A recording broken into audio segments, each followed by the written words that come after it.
Hey guys, இன்றைக்கி நம்ம பார்க்க போகிற மூவி என்னென்னு பார்த்தீங்கன்னா பிரம்மயுகம். இதான் நம்ம சேனலுக்கு ஃபஸ்ட் டைம் வந்திருக்கீங்கன்னா சேனலை சப்ஸ்கிரைப் பண்ணிக்கோங்க. வாங்க வீடியோக்குள்ளே போகலாம். நம்ம படத்தோட ஸ்டார்டிங்லேயே ஒரு அடர்ந்த காட்டு பகுதியை காட்டுறாங்க. அது ஒரு 2 பேர் இந்த காட்டுக்குள்ளே இருக்காங்க. அவங்க நைட் டைம் ஆனதுனால என்ன பண்ணுறதுனே தெரியாமல் முடிச்சுக்கிட்டு இருக்காங்க. அங்கே இருந்த ஒரு நபர் காட்டுக்குள்ளே ஒரு பொண்ணு நடந்து போகிறத பார்க்குறாரு. பார்த்தது மட்டும் இல்லாமல் அவளும் அவர் பின்னாடி போகலாம் அப்படின்னு நினச்சிக்கிட்டு இருக்காரு. இன்னொரு நபர் அதை பார்த்துட்டு அது மோகினியாக இருக்கும் அப்படி சொல்லிக்கிட்டு அங்கேருந்து தலைதறிக்க ஓடிக்கிட்டு இருக்காரு. அந்த பொண்ணை பின்னாடி தொடர்ந்து போன அந்த நபரும் ஒரு இடத்துக்கு அந்த பொண்ணு கூட்டு போகிறது. அங்கே போனது மட்டும் இல்லாமல் அந்த பொண்ணோட முகமும் மாறுது. அந்த பையனோட ரத்தம் ஃபுல்லாமே குடிச்சது. அந்த பையனும் அலறி கத்திக்கிட்டு இருக்கான். அங்கே அப்படியே சீன் கட் பண்ண அடுத்த நாள் காலையில் விடியுது. அங்கே 2 பேரில் ஒருத்தர் ஓடி போனான் பார்த்தீங்களா, அவனோட பேர் தேவன். அவன் அடுத்த நாள் காலையில் எந்திரிச்சு பார்க்குறான். பார்த்துட்டு சரி நம்ம ஃப்ரெண்டு மோகினியால் இறந்துருப்பா அப்படின்னு நினச்சிருந்தான். அது மட்டும் இல்லாமல் சரி இங்கேருந்து நம்ம தப்பிச்சாகணும் அப்படின்னு சொல்லி போய்கிட்டு ஒரு நீர்வீழ்ச்சி வருது. சரி அதை தொடர்ந்து போய்கிட்டு வேற எங்கேயாச்சும் வழி கிடைக்கும் பார்க்க வழி எங்கேயுமே கிடைக்க மாட்டுது. அதுக்கப்புறம் என்னடா பண்ணலாம் அப்படின்னு அவனும் அந்த காட்டு பகுதிக்குள்ளே போய்கிட்டு இருக்கும்போது ஒரு பழமையான மாளிகையை பார்க்குறான். அந்த மாளிகையை பார்த்து முடிச்சுட்டு அங்கே உள்ள என்னடா இருக்குது அப்படின்னு சொல்லிட்டு போகலான்னு போய்கிட்டு இருக்கும்போது கீழே ஒரு தேங்காய் கிடக்குது. உடனே சரி நம்மளுக்கு வயிறு பசிக்குதுன்னு சொல்லிட்டு அந்த தேங்காயை எடுத்து சாப்பிட்டுக்கிட்டு இருக்கான். இவரும் அந்த தேங்காவை அப்படியே சாப்பிட்டுக்கிட்டே இருக்கும்போது பக்கத்து ரூம்ல இருந்து ஒரு சவுண்டு கேட்குது. என்ன அப்படின்னு பார்த்தீங்கன்னா, இப்படி யாருன்னே தெரியாத வீட்டில் நீ வாட்டி எடுத்து சாப்பிட்டுக்கிட்டு இருக்கே அப்படின்னு ஒரு குரல் கேட்க, அப்போ நம்ம தேவனும் சொல்றாரு, இல்லையா என்னை மன்னிச்சுக்கோங்க, நாங்களும் இடம் மாதிரி வந்துட்டேன், அதனால தான் வயிறு பசிச்சு அதனால எடுத்து சாப்பிட்டுக்கிட்டு இருந்தேன் அப்படின்னு சொல்ல, உடனே வீட்டுக்குள்ள இருந்து ஒரு கர்ஜனையான சவுண்டு கேட்குது. என்னோட மாளிகைக்குள்ள யார் வந்தாலும் எனக்கு தெரிஞ்சிரும்டா அப்படின்ற சவுண்டும் அவர் சொல்லிக்கிட்டு அப்படி முன்னாடி வந்துகிட்டு இருக்காரு. நம்ம தேவனும் அவருக்கு தலையை குனிஞ்சுக்கிட்டு, நான் இந்த மாதிரி ஆற்று கடந்து போகிறதுக்காண்டி வந்தேன், வழி தெரியாமல் இந்த மாளிகைக்குள்ளே வந்துட்டேன் அப்படின்னு சொல்லிக்கிட்டு இருக்க அந்த நபர் உட்கார்றாரு. யாரும் பார்த்தீங்கன்னா நம்ம மம்முட்டி தான். அப்படியே ரொம்ப கர்ஜனையான குரலோட பயமுறுத்துறலுக்கோட அவர் உட்காந்துக்கிட்டு இருக்காரு. இதெல்லாம் பார்த்துக்கிட்டு இருந்த நம்ம தேவனும், ஐயா நான் ஒரு பாடகன், அதாவது பாட்டு பாடி அரசர்கள்ட்ட பரிசு வாங்குறதுக்காண்டி வந்தேன். இது போர் டைம்னால யாருமே எனக்கு எந்த ஒரு பரிசுமே தர முடியல, அதனால தான் நானும் சரின்னு சொல்லிட்டு நைட்டோட கிளம்பி வந்துகிட்டு இருக்கும்போது தான் வழி தெரியாமல் அந்த மாளிகைக்கு வந்துட்டேன் அப்படின்னு சொல்லிக்கிட்டு அந்த நபரும் பேசிக்கிட்டு இருக்கான். இதெல்லாம் கேட்டு முடிச்சுட்டு நம்ம மம்முட்டியும் சரி எனக்காண்டி ஒரு பாட்டு பாடுறா அப்படின்னு சொல்லிக்கிட்டு இருக்க, அவனும் தயங்கி ஒரு பாட்டையும் பாடி முடிக்கிறான். அந்த பாட்டும் நம்ம மம்முட்டிக்கு பிடிச்சு போயிருது. நம்ம மம்முட்டிக்கும் அந்த பாட்டு பிடிச்சு போக, சரி நீ இங்கேயே தங்கிக்கலாம், அது மட்டும் இங்கே எவ்வளோ நாள் சாப்பிட்டுக்கலாம் அப்படின்னு சொல்லிக்கிட்டு அந்த தேவன்ட்டே சொல்கிறான். அவனை என்ன சொல்கிறான் பார்த்தீங்கன்னா, இல்லையா நான் ரொம்ப நாள் இங்கே இருக்க முடியாது, நானும் சீக்கிரம் கிளம்பிடுவேன்னு சொல்ல, நான் உனக்கு ஒரு கட்டளை இட்டிருக்கேன், அதை நீ மீறக்கூடாது அப்படின்னு சொல்லிக்கிட்டு நம்ம மம்முட்டியும் சொல்கிறாரு. அது மட்டும் இல்லாமல் அவர் கூட ஒருத்தர் இருப்பார் பார்த்தீங்கன்னா, அவர் யாரும் பார்த்தீங்கன்னா நம்ம மம்முட்டிக்கு சமையல் பண்ணி கொடுத்துக்கிட்டு இருக்காரு. அவரும் அவரை வீட்டுக்குள்ளே கூட்டு போகிறாரு. இந்த அடர்ந்த மாளிகையை பார்த்துக்கிட்டு நம்ம தேவனும் உள்ளே போய்கிட்டு இருக்காரு. போனது மட்டும் இல்லாமல் அந்த சமையல்காரரும் நீ இங்கே படுத்துக்கலாம், அதே மாதிரி இந்த வீட்டில் நீ எங்கனாலும் போய்க்கலாம், அந்த தெற்கு பகுதி மட்டும் நீ போகக்கூடாது அப்படின்னு சொல்ல, நம்ம தேவனும் ஏன் அப்படின்னு கேட்க, உடனே அவர் சொல்றாரு, அதாவது இந்த தெற்கு பகுதி இதற்கு முன்னாடி இந்த வீட்டுக்கு ஒருத்தன் வந்திருந்தான், அவன் இந்த தெற்கு பகுதிக்கு புதையல் இருக்கு அப்படின்னு சொல்லிக்கிட்டு, ஆனா அவன் இது வரைக்கும் இங்கே திரும்ப வரவே இல்லை. அது மட்டும் இல்லாமல் நைட் டைம்ல நிறைய சவுண்டும் கேட்கும், அதெல்லாம் என்ன நீ ஆராய்ச்சி பண்ணிக்கிட்டு இருக்காத அப்படின்னு சொல்லிக்கிட்டு அந்த சமையல்காரனும் நம்ம தேவன்ட்ட சொல்லிட்டு போயிருந்தான். நம்ம தேவனும் என்ன பண்றான் அப்படின்னு பார்த்தீங்கன்னா, பக்கத்தில் இருக்கிற ஒரு குளத்துல குளிச்சுட்டு நம்ம நேராக நம்ம மம்முட்டி கிட்ட சாப்பிட்றதுக்காண்டி போறாரு. அப்பதான் நம்ம மம்முட்டியும் சாப்பிட்டுக்கிட்டே அவனை சாப்பிட சொல்றான். அவனும் சாப்பிட்றதுக்கு முன்னாடி கடவுளை வழிபட்டுக்கிட்டு இருக்க, அதுக்கு நம்ம மம்முட்டி நான் தான் உனக்கு சாப்பாடு கொடுக்குறேன், நீ ஏன் கடவுளை வழிபடுற அப்படின்னு சொல்ல, அதுக்கும் அவனும் தயங்கிக்கிட்டு என்னை இந்த மாளிகைக்கு கூட்டு வந்ததே அந்த கடவுள் தான் அப்படின்னு சொல்லிக்கிட்டு இருக்கா. நம்ம மம்முட்டியும் உரத்த குரல்ல சிரிச்சுக்கிட்டு இருக்காரு. கடவுள்லாம் கொண்டு சேர்க்கல, உன்னோட விதி தான் கொண்டு சேர்த்துச்சு அப்படின்னு சொல்லிக்கிட்டு நம்ம மம்முட்டியும் கோவமா பேச, அதுக்கு அவரும் பயந்துகிட்டே அந்த சாப்பாடை சாப்பிட்டு முடிக்கிறாரு. அதுக்கப்புறமா ஒரு பந்தத்தை எடுத்துட்டு அந்த மாளிகைக்கு பக்கத்தில் இருக்கிற ஏரியாவுக்கு போகும்போது அங்கே கீழே ஏதோ புதைக்கப்பட்டிருக்க மாதிரி தெரியுது. அதை பார்த்துட்டு பயந்து போய்கிட்டு நான் தனக்கு ஒதுக்கப்பட்டிருக்க அந்த ரூம்ல மறுபடியும் படுக்கிறாரு. அவரு படுக்க போற டயத்துல தான் யாரோ சங்கிலியில இழுக்கிற மாதிரி ஒரு சவுண்டு கேட்குது. நம்ம சமையல்காரன் என்ன சொல்லியிருப்பான் அப்படின்னு பார்த்தீங்கன்னா, நீங்க நைட் டைம்ல நிறைய சவுண்டு கேட்கும், நீ எங்கேயுமே போகாதான்னு சொல்லிக்கிட்டு இருக்க. அதையும் மீறி அவனும் போய்கிட்டு இருக்கான். அலமாரி மாதிரி வருது. அதுல இருந்து மேலே ஏறி போகும்போது அங்க ஒரு சங்கிலியில யாரை கட்டுற மாதிரி இருக்குது. அவங்கள வேமா முன்னாடி நிற்காங்க. அவங்களுக்கு அந்த உருவத்தை காமிக்கல. இவனும் அந்த உருவத்தை பார்த்துட்டு பயந்துட்டு அப்படி படுத்துறதான். அடுத்த நாள் காலையிலையும் விடியுது. சரி எப்படியாச்சும் நம்ம மம்முட்டிட்டு நல்லா பேசணும் அப்படின்னு சொல்லிக்கிட்டு நம்ம தேவனும் போறாரு. அந்த டயத்துல நம்ம மம்முட்டி பகட விளாண்டுக்கிட்டு இருக்காரு. அதை போயிட்டு பார்த்துக்கிட்டே இருக்கும்போது சரி வா பகட விளாடலாம் அப்படின்னு சொல்லிக்கிட்டு நம்ம மம்முட்டியும் கூப்பிடுறாரு. கூப்பிட்டது மட்டும் இல்லாமல் பகடைக்கு ஏதாச்சும் அடமானம் வைக்கணும் அப்படின்னு சொல்ல, என்கிட்ட என்னையா இருக்கு, என்னோட வேஷ்டி மட்டும் தான் இருக்கு அப்படின்னு சொல்லிட்டு நம்ம தேவன் சொல்றான். சரி உங்ககிட்ட உன்னோட காலம் இருக்கு, அதை வச்சு வேணா நீ விளாடு அப்படின்னு சொல்ல, அதுக்கு ஒண்ணுமே புரியாத மாதிரி நம்ம தேவனும் இருக்கிறான். என்னன்னு பாத்தீங்கன்னா, நீ இந்த பகடையில வின் பண்ணிட்டா நீ இந்த வீட்டுல இருந்து கிளம்பலாம், இல்லாட்டினா நீ இங்கே தான் இருந்தாகணும் அப்படின்னு சொல்லிட்டு ஒரு சூழ்ச்சியான சிரிப்போட நம்ம மம்முட்டியும் பேசிக்கிட்டு இருக்காரு. அந்த டயத்துல தான் நம்ம தேவனும் அந்த பகடையை கையில் வச்சிருப்பான். இல்லையா நீங்க எனக்கு இந்த விளையாட்டுலாம் வேண்டாம் சொல்லிக்கிட்டு அவர்கிட்ட கொடுக்கும்போது அந்த பகடையும் கீழே விழுந்துருது. சரி விளையாட்டு ஆரம்பிச்சிருச்சு, இனிமேல் எங்கேயுமே போகக்கூடாது அப்படின்னு சொல்லிக்கிட்டு நம்ம மம்முட்டியும் ஒரு சூழ்ச்சி பண்றாரு. நம்ம மம்முட்டியும் ரொம்ப கவனமா இந்த விளையாட்டு விளையாண்டுகிட்டு இருக்காரு. அது மட்டும் இல்லாம நம்ம தேவனும் இந்த மேட்சை கண்டிப்பா எப்படியாச்சும் வின் ஆகணும்டா அப்படின்னு சொல்லிக்கிட்டு அவரும் தயங்கி விளையாண்டுகிட்டு இருக்காரு. இந்த டயத்துல தான் நம்ம சமையல்காரனும் அவங்களுக்கு தடபுடலா விருந்து பண்ணிக்கிட்டு இருக்காரு. அப்படியே அங்க கட் பண்ண இங்க நம்ம தேவனுக்கு 8 விழுந்தா இந்த மேட்ச் வின் பண்ற மாதிரி இருக்கும். அவர் கண்ணை பார்த்துட்டு ஏதோ மயக்கிற மாதிரி காட்டுறாங்க. அப்படி நம்ம தேவனும் மயங்கி போய்கிட்டு அந்த விளையாட்டுல அவரு தோத்தும் போயிருந்தாரு. அதுக்கப்புறமா நம்ம மம்முட்டி பலத்த குரல்ல சிரிச்சுக்கிட்டு பேசிக்கிட்டே இருக்காரு. இங்க என்னமோ தப்பா நடக்குது அப்படின்னு சொல்லிக்கிட்டு நம்ம தேவனும் மனசுல நினைச்சுக்கிட்டே இருக்கான். நம்ம தேவனும் அங்க இருக்கிற அந்த சமையல்காரனை பார்த்துட்டு இந்த வீட்டுல என்னதான் நடக்குது அப்படின்னு சொல்லி கேட்க போறான். அவரு போதிய விஷயத்தை எதுவுமே சொல்லல. அது மட்டும் இல்லாம அவர் வந்துட்டு நான் மாமிசம் சமைச்சுக்கிட்டு இருக்காரு. நம்ம தேவனும் அவர் வந்துட்டு ஒரு பிராமின் தானே, அவர் எப்படி மாமிசம் சாப்பிடுவாரு அப்படின்னு பேசிக்கிட்டு இருக்க. நீ நினைக்கிற மாதிரி அவர் ஒன்றும் நல்லவர் கிடையாது, அவர் வந்து ஒரு சூழ்ச்சிக்காரரு அப்படின்னு சொல்லிக்கிட்டு இவ்வளவுதான் என்னால சொல்ல முடியும் சொல்லிக்கிட்டு நம்ம சமையல்காரனும் சொல்லி முடிக்கிறான். அங்க கட் பண்ண அடுத்து இவங்க எல்லாரும் சாப்பிட்ற மாதிரி காமிக்கிறாங்க. நம்ம மம்முட்டியும் மாமிசத்தை வந்து ரொம்ப கொடூரமா சாப்பிட்டுக்கிட்டு இருக்காரு. அதுக்கு அதை பார்த்துட்டு நம்ம தேவனும் சாப்பாடே சாப்பிடாம பொறுமையா சாப்பிட்டுக்கிட்டு இருக்கான். நம்ம சமையல்காரரும் தரக்குறைவா பேசிக்கிட்டு இருக்காரு. அந்த இடத்துல தான் அங்க ரூம்ல இருக்கிற எல்லாமே பொருள் அதிர ஆரம்பிக்குது. உடனே என்னன்னு பாத்தீங்கன்னா நம்ம மம்முட்டியோட கோவம் தான் அது. அது மட்டும் இல்லாம அவரோட கழுத்தையை முடிச்சுட்டு ஏன்டா இந்த மாதிரி பேசிக்கிட்டு இருக்காது அப்படின்னு சொல்லிட்டு ரொம்ப உறக்க குரல்ல வந்துட்டு நம்ம மம்முட்டியும் பேசி முடிக்கிறாரு. இதெல்லாம் பார்த்துட்டு பயந்துட்டு நம்ம சமையல்காரரும் மறுபடியும் அவர் ரூம்குள்ளேயே போயிருந்தாரு. நம்ம தேவனும் பயந்துகிட்டே எல்லாத்தையும் சாப்பிட்டு முடிச்சுட்டு நம்ம சமையல்காரரை பாக்குறதுக்காண்டி போறாரு. அந்த சமையல்காரனும் அதாவது நம்ம கொடுமன் பொட்டி அப்படின்ற நம்ம மம்முட்டியோட கதையை பத்தி சொல்ல ஆரம்பிக்கிறாரு. அதாவது பொட்டியின வம்சம் வந்துட்டு ரொம்ப நல்ல வாழ்க்கை வாழ்ந்துகிட்டு இருக்காங்க. அவங்களோட வம்சத்தை சேர்ந்த ஒரு நபர் வந்துட்டு வராகி அம்மனை சந்திக்கணும் அப்படின்றதுக்காண்டி கடுமையான தவம் புரிஞ்சுக்கிட்டு இருந்தாரு. அந்த தவத்தோட பிரதிபலினா அந்த அம்மாவும் அவங்க கண்ணுக்கு முன்னாடி தோன்றினாங்க. தோன்றது மட்டும் இல்லாம ஒரு சாத்தானை வந்து பரிசா கொடுத்தாங்க. இந்த சாத்தானை வச்சுக்கிட்டு உனக்கு தேவையான எல்லாத்தையும் நீ வந்து பூர்த்தி பண்ணிக்கலாம் சொல்லிக்கிட்டு அந்த அம்மனும் தோன்றிட்டு அவங்க கண் முன்னாடியே மறைஞ்சிருந்தாங்க.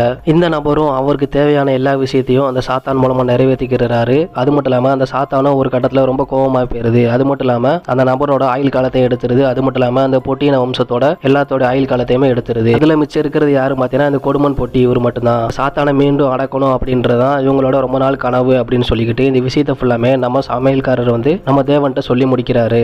அப்பதான் நம்ம தேவனும் அன்னைக்கு நைட்டு வந்துட்டு சங்கிலியில வந்து ஒரு உருவம் வந்துட்டு அந்த மாளிகைக்குள்ளே கட்டி போட்டுருந்துச்சு, ஒருவேளை அதுதான் அந்த சாத்தானா இருக்குமோ அப்படின்னு சொல்லிக்கிட்டு இந்த விஷயத்தை ஃபுல்லாமே நம்ம சமையல்காரன்ட்டையும் நம்ம தேவன் வந்து சொல்லி முடிக்கிறான். அங்க கட் பண்ண அடுத்து நம்ம ஸ்டார்டிங்ல ஒரு மோகினியை காமிப்பான் பாத்தீங்களா. அந்த மோகினி வந்துட்டு நம்ம மம்முட்டியை பார்க்கறதுக்காண்டி வருது. வந்தது மட்டும் இல்லாம கொஞ்ச நேரம் பேசிக்கிட்டு இருக்கு. அவங்க வந்து உடல் உறவு கொள்றதுக்காண்டி போறாங்க. இதை ஃபுல்லாமே தேவன் வந்துட்டு வெளியே பார்த்துக்கிட்டு இருக்கிறத வந்துட்டு நம்ம யக்ஷினி வந்து கவனிச்சிருது. இவனு வேமா பயந்துட்டு ஓடி போய்கிட்டு தன்னோட ரூம்ல வந்து படுத்துருந்தான். அடுத்த நாள் காலையில விடியுது. விடிஞ்சது மட்டும் இல்லாம அந்த சமையல்காரன்ட்ட போய்கிட்டு சரி வாங்க நீங்க தான் இங்க இருக்கிறதுக்கு வந்து உங்களுக்கு பிடிக்கல, வாங்க நம்ம ரெண்டு பேரும் இந்த இடத்துல இருந்து தப்பிச்சு போயிடலாம் அப்படின்னு சொல்லிக்கிட்டு அந்த சமையல்காரனும் ஒரு கடத்துல கோவமாயி இல்ல என்னால எங்கேயுமே வர முடியாது, நீ வேணா போய்க்கோ அப்படின்னு சொல்ல நம்ம தேவனும் சரி இது சரிப்பட்டு வராது, நம்ம வேணா கிளம்பிடலாம் அப்படின்னு சொல்லிக்கிட்டு அந்த பெரியவர்கிட்ட போய்கிட்டு நான் வந்துட்டு இங்க இருந்து கிளம்புறேன் அப்படின்னு சொல்லிக்கிட்டு இருக்கான். அதுக்கப்புறமா நம்ம மம்முட்டி என்ன சொல்றாரு அப்படின்னு பாத்தீங்கன்னா நீ வந்துட்டு அரசவையில் இருக்கும்போது உன்னை வந்து வெளியே விற்கிறதுக்காண்டி தான் வந்தாங்க, அதுல இருந்து நீ ரெண்டு பேர் தப்பிச்சு வந்துட்டீங்க. இப்போ நீ வந்து போறதுக்கு காரணம் என்னன்னு பாத்தீங்கன்னா உங்க அம்மா அப்படின்னு சொல்லிக்கிட்டு நீ வந்துட்டு உங்க அம்மாவை பாக்குறதானே இங்க இருந்து போறேன்னு சொல்லிக்கிட்டு அங்க இருக்கிற உண்மையை ஃபுல்லாமே புட்டு வைக்காரு நம்ம மம்முட்டி. இதெல்லாம் பார்த்துட்டு நம்ம தேவனும் மிரண்டு போய் நிக்காரு.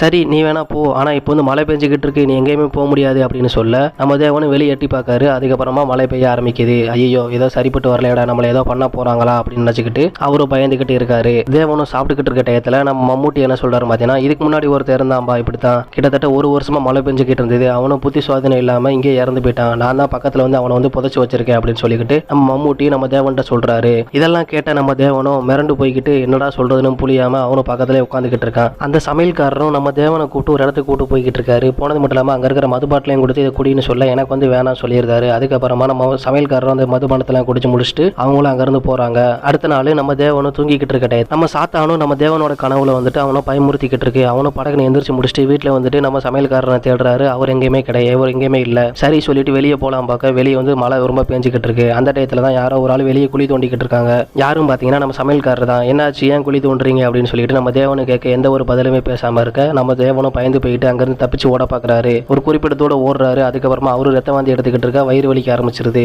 சரிடா இந்த இடத்த விட்டு நம்மளால போக முடியாதுன்னு சொல்லிட்டு ரிட்டன் வேமா வந்துட்டு நம்ம மம்முட்டி காலில் வந்துட்டு என்னைய எப்படியாச்சும் விட்டுருங்க ஏசமா அப்படின்னு சொல்லிக்கிட்டு இருக்க நம்ம மம்முட்டியும் சிரிச்சுக்கிட்டு நீ எங்கேயுமே போக முடியாது, உன்னோட விதி வந்துட்டு இந்த அரண்மனைக்குள்ளதான் அப்படின்னு சொல்லிக்கிட்டு அவரும் சிரிச்சுட்டு அங்கிருந்து போயிருந்தாரு. அந்த ரத்த வாந்தி எடுத்ததுனால நம்ம தேவனும் மயங்கி விழுந்திருப்பாரு. சரி அப்படி அவருக்கு முதலுதவி பண்ணலாம் சொல்லிக்கிட்டு நம்ம சமையல்காரரும் அவருக்கும் அந்த காயத்துக்கு தேவையான மருந்தெல்லாம் போட்டு முடிச்சுட்டு ஒரு ரூம்குள்ள கூட்டு போறாரு நம்ம சமையல்காரர். இதுல தான் அங்க ஒரு டெட் பாடி காமிக்கிறாங்க. அது யாரு அப்படின்னு பாத்தீங்கன்னா நம்ம மம்முட்டி தான். அதாவது அந்த கொடுமன் பொட்டி அப்படின்ற நம்ம மம்முட்டி தான். இவரு கூட தான் இவ்வளவு நேரம் நம்ம பேசிக்கிட்டு இருந்தோம், இப்போ போய் இறந்துட்டேன் சொல்லி காமிக்கன்னு சொல்லிக்கிட்டு நம்ம சமையல்காரன்ட்ட வந்து என்ன இது அப்படின்னு சொல்லிட்டு நம்ம தேவனு கேட்கிறாரு. அப்பதான் நம்ம சமையல்காரர் என்ன சொல்றாரு அப்படின்னு பார்த்தா அந்த சாத்தான அழிக்கிறதுக்காண்டி நம்ம கொடுமன் பொட்டி வந்து ஃபர்ஸ்ட் வந்திருந்தாரு. அந்த நேரத்துல வந்து அவர் இறந்துட்டாரு. அவரோட உருவத்துல தான் இப்போ வந்துட்டு அந்த சாத்தான் வந்து இருக்குது அப்படின்னு சொல்லிக்கிட்டு உண்மையையும் நம்ம சமையல்காரர் வந்து சொல்றாரு. இதெல்லாம் கேள்விப்பட்டு நம்ம தேவனும் அப்ப இத்தனை நாள் நம்ம கூட இருந்தது நம்ம சாத்தான் தானா அப்படின்னு சொல்லிக்கிட்டு அவரும் பயந்துகிட்டு இருக்காரு. அது மட்டும் இல்லாம நான் ஒரு குழி தோண்டின மத்தியா அந்த குழி கூட இந்த நம்ம மம்முட்டியை புதைக்கிறதுக்காண்டி தான் அந்த குழியை நான் தோண்டினேன் அப்படின்னு சொல்லிக்கிட்டு அந்த சமையல்காரரும் சொல்றாரு. அதுக்கப்புறமா ரெண்டு பேரும் தனியா ஒரு இடத்துல ஒளிஞ்சுக்கிட்டு சாத்தானையும் பார்த்துக்கிட்டு இருக்காங்க. நம்ம மம்மூட்டியோட முழு உருவமா அது வந்து உட்காந்துக்கிட்டு இருக்கு. அதுக்கப்புறமா நம்ம மம்மூட்டியை ஒரு அந்த குழியில போட்டு புதைச்சிட்டு இவங்களும் வந்துட்டு பேசிக்கிட்டு இருக்காங்க. நீங்க வந்து இங்க இருந்து தப்பிச்சதுக்கு வேற ஏதாவது பிளான் போட்டிருக்கீங்களா அப்படின்னு சொல்லிக்கிட்டு நம்ம தேவனை கேட்டுக்கிட்டு இருக்க. நம்ம இங்க இருந்து தப்பிக்கணும்னா அதுக்கு ஒரே ஒரு வழிதான் இருக்கு. சாத்தானை வந்து நம்ம வந்து கட்டுப்படுத்தி ஆகணும். இந்த மாளிகைக்கு கீழே வந்துட்டு ஒரு ரூம் இருக்கு. அந்த ரூம்ல வந்துட்டு ஒரு அணையாத விளக்கு இருக்கு. அந்த விளக்கு அணைச்சிட்டோம்னா அந்த சாத்தான் வந்து பழைய நிலைமைக்கு போயிடும் அப்படின்னு சொல்லிக்கிட்டு அந்த சமையல்காரனும் சொல்றான். அது மட்டும் இல்லாம அந்த விளக்கு அணைக்கிறது வந்துட்டு ரொம்ப ஈஸி கிடையாது நீ நினைக்கிற மாதிரி. அந்த விளக்குக்கு மேல இருக்கிற ரூம்ல தான் அந்த சாத்தான் வந்துட்டு தூங்காம அதை வந்து பாதுகாத்துக்கிட்டு இருக்கு. அதோட சாவி எங்க இருக்கு நம்மளுக்கு தெரியாது அப்படின்னு சொல்லிக்கிட்டு நம்ம சமையல்காரனும் சொல்லி முடிக்கிறான். இந்த விஷயத்தை ஃபுல்லாமே கேட்டு முடிச்சு நம்ம தேவனும் அதுக்கு அடுத்த நாள் என்ன பண்றான் பாத்தீங்கன்னா அந்த சாத்தான் கிட்ட போய்கிட்டு நம்ம வந்துட்டு பகடை விளையாடலாமா அப்படின்னு சொல்லிக்கிட்டு கேட்க அதுக்கு அந்த சாத்தானும் என்ன பண்ணுது அப்படின்னு பாத்தீங்கன்னா நான் தான் ஆல்ரெடி உன்னோட காலத்தை வந்து வாங்கிட்டேன், இதுக்கப்புறம் எப்படி விளையாட முடியும் அப்படின்னு சொல்லி பேசிக்கிட்டு இருக்க. என்கிட்ட வந்து ஒரு கீ இருக்கு, அதை வச்சு நான் வந்து விளையாடலாமா அப்படின்னு கேட்க அந்த சாத்தானும் ஒருவேளை நம்ம கீயை தான் எடுத்துட்டாங்களே சொல்லிக்கிட்டு அந்த இடுப்புல வந்து கை வச்சு பாக்குறது. அது மட்டும் இல்லாம அந்த கீ வந்து இடுப்புல தான் இருக்கு அப்படின்னு சொல்லிக்கிட்டு தேவாவுக்கு தெரிஞ்சிருது. அங்க கட் பண்ண இங்க நம்ம சாத்தானும் சமையல்காரனை கூப்பிட்டுட்டு இங்க இருக்கிற நம்ம தேவன் வந்து கண்டிப்பா நம்ம கொண்டாகணும், அவனுக்கு ஒரு வந்து குழியை வந்து ரெடி பண்ணு அப்படின்னு சொல்லிக்கிட்டு இருக்கு. சமையல்காரனும் சரி அப்படின்னு சொல்லிடுறான். அதுக்கடுத்த நாள் அந்த சாத்தானுக்கு தேவையான சமையலை ஃபுல்லாமே நம்ம சமையல்காரன் சமைச்சுக்கிட்டு இருக்கான். அந்த சாப்பாடையும் சாப்பிட்டுக்கிட்டு இருக்க நம்ம சாத்தானும் ஒரு கடத்துல வந்து தகுதி தண்ணி தேவை எடுக்குது. உடனே என்ன பண்ணுது அப்படின்னு பாத்தீங்கன்னா தேவன்கிட்ட போயிட்டு நீ இப்ப தண்ணி எட்டுவான்னு சொல்ல நம்ம சமையல்காரர் ரூமுக்கு போனது மட்டும் இல்லாம சமையல்காரனை தேடி பார்க்கறான். அவனே காணோம். சாத்தானும் மயங்கி கிடக்குது. சரிடா இதான் சான்ஸ்டா, அவன் இடுப்புல இருக்கிற சாவி எடுத்துடலாம் அப்படின்னு சொல்லிக்கிட்டு நம்ம தேவனும் பாக்குறான். இடுப்புல வந்துட்டு சாவி இல்ல. இந்த டயத்துல தான் நம்ம சாத்தானும் வந்து முழிச்சு பாக்குது. நம்ம தேவனுக்கு என்னடா பண்றதுன்னு தெரியாம பயந்து நிக்கிறாரு. அது மட்டும் இல்லாம உனக்கு எல்லாமே தெரிஞ்சு போச்சு அப்படின்னு சொல்லிக்கிட்டு அவனை கொல்றதுக்காண்டி ஒரு பயங்கரமான வெளிச்சத்தோட அவனோட உயிரை உறிஞ்சதுக்காண்டி அந்த சாத்தானு காத்துக்கிட்டு இருக்கு.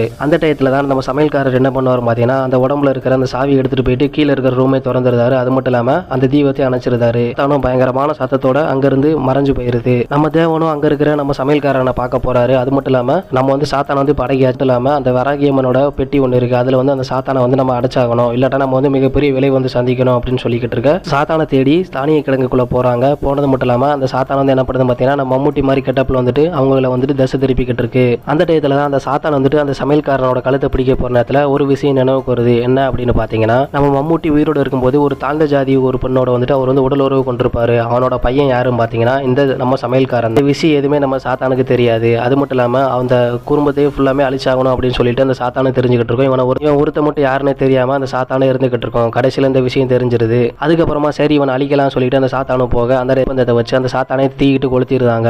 அந்த சாத்தானு மம்முட்டி உருவத்துல இருந்து எரிஞ்சு அதோட பழைய உருவத்துக்கு போகுது. ரொம்ப அகோரமா அது வந்து உட்காந்துக்கிட்டு இருக்கு. அது மட்டும் இல்லாம சைட்ல ஒரு இடத்துல போய் ஒளிஞ்சுக்கிட்டு இருக்க. சாத்தானை கட்டுப்படுத்துறதுக்கான மோதிரமும் அந்த சாத்தானோட உடம்புலே தான் இருக்கும். அந்த மோதிரத்தையும் நம்ம சமையல்கார வந்து எப்படி எடுத்துட்டு அதை வந்து போட போற நேரத்துல வந்துட்டு நம்ம தேவன் என்ன சொல்றா அப்படின்னு பாத்தீங்கன்னா இந்த மோதிரத்தை வந்து நீ போடுறது மூலமா என்னை மாதிரி பாமர மக்களுக்கு தான் இது வந்து பாதிப்பு ஏற்படும் அப்படின்னு சொல்லிக்கிட்டு இந்த மோதிரத்தை வந்து உனக்கு வந்து கிடைக்க கூடாது அப்படின்னு சொல்லிக்கிட்டு நம்ம தேவனை எவ்வளவு ட்ரை பண்ணிக்கிட்டு இருப்பான். ரெண்டு பேரும் மாத்தி மாத்தி சண்டை போட்டுருக்காங்க. ஒரு கட்டத்துல வந்து ரெண்டு பேர் கையிலையும் கத்தி கிடைக்குது. மாத்தி மாத்தி குத்திக்கிட்டு அவரை கிளறியா மறுபடியும் சண்டை போட்டுக்கிட்டு இருக்காங்க. இந்த சாத்தானும் இந்த சண்டையை ஃபுல்லாமே சைட்ல உட்காந்துட்டு வேடிக்கை பார்த்துக்கிட்டு இருக்கு. ஒரு கட்டத்துல என்ன ஆகுது அப்படின்னு பாத்தீங்கன்னா நம்ம தேவன் வந்துட்டு சமையல்காரனை அடிச்சு போட்டுட்டு வெளியே வந்துருந்தாரு. சரி நம்ம அம்மாவை பார்க்க போலாம்னு சொல்லிக்கிட்டு அந்த காட்டுக்குள்ள போயிட்டு இருக்க டயத்துல அது மட்டும் இல்லாம அவங்க தங்கி இருக்கிற அந்த மாளிகை ஃபுல்லாமே இடிஞ்சு விழுந்துருது. அந்த டயத்துல தான் நம்ம தேவனும் வெளியே போய்கிட்டு இருக்க. நம்ம பின்னாடியே வந்து நம்ம சமையல்காரனும் அவனை வந்து தடுத்து நிறுத்துறாரு. அப்பதான் அவருக்கு ஒரு விஷயம் ஞாபகம் வருது. என்னன்னு பாத்தீங்கன்னா அவனோட ரைட்டு காதுல தான் அந்த கடுக்கன் இருக்கும். இப்போ வந்து அவனோட லெஃப்ட் காதுல வந்து அந்த கடுக்கன் இருக்கு. இதெல்லாம் பார்த்தோன்னே நம்ம சமையல்காரனுக்கு கொண்டு தெரிஞ்சிருது. என்னன்னு பாத்தீங்கன்னா அந்த பில்டிங் இடிஞ்சுலும் பாத்தீங்களா அதுக்குள்ளேயே நம்ம தேவன் வந்து இறந்து போயிருப்பான். இப்போ ஒரு கண் முன்னாடி நிக்கிறது யாரு அப்படின்னு பாத்தீங்கன்னா அந்த சாத்தான் தான் நிக்குது. அது மட்டும் இல்லாம அவனை கட்டுப்படுத்துற மோதனமும் அந்த சாத்தான் கிட்ட தான் இருக்குது. அந்த தேவன் உருவத்துல இருக்கிறது அந்த சாத்தான் அப்படின்னு புரிஞ்சுக்கிட்ட சமையல்காரரும் என்ன பண்றாரு அப்படின்னு பாத்தீங்கன்னா அங்க இருந்து தப்பிச்சு ஓடிக்கிட்டு இருக்காரு. ஒரு ஆத்த கடற்கரை டயத்துல எதுக்கு வந்துட்டு யாரு இருக்காங்க அப்படின்னு பாத்தீங்கன்னா பிரிட்டிஷ் ஆட்சி. அப்பதான் அவங்க வந்து அங்க இருக்கிற இடத்த ஃபுல்லாமே கைப்பற்றிக்கிட்டு இருப்பாங்க. வந்தது மட்டும் இல்லாம இவனடா ஒரு வித்தியாசமா இருக்கான்னு சொல்லிட்டு அவனை சுட்டு கொண்டுருந்தாங்க. அவரும் ஆத்தோட அப்படியே அடிச்சுட்டு போயிருந்தாரு. அது மட்டும் இல்லாம அந்த பிரிட்டிஷ் படைகள் ஃபுல்லாமே அங்க இருக்கிற அரண்மனை நோக்கி தான் மறுபடியும் போய்கிட்டு இருக்காங்க. அங்க கட் பண்ண இங்க நம்ம தேவன் ரூபத்துல இருக்கிற அந்த சைத்தானையும் காட்டுறாங்க. இப்போ அவனுக்கு மோதிரம் கொண்டு அவன் கையிலே தான் இருக்கு. அப்படியே இந்த படமும் முடியுது. ஓகே கைஸ், இந்த படம் எப்படி இருந்துச்சு, அது மட்டும் இல்லாம நம்ம வாய்ஸ் எல்லாம் எப்படி இருக்குன்னு சொல்லிட்டு கமெண்ட் பண்ணுங்க. தேங்க்யூ ஃபார் வாட்சிங்.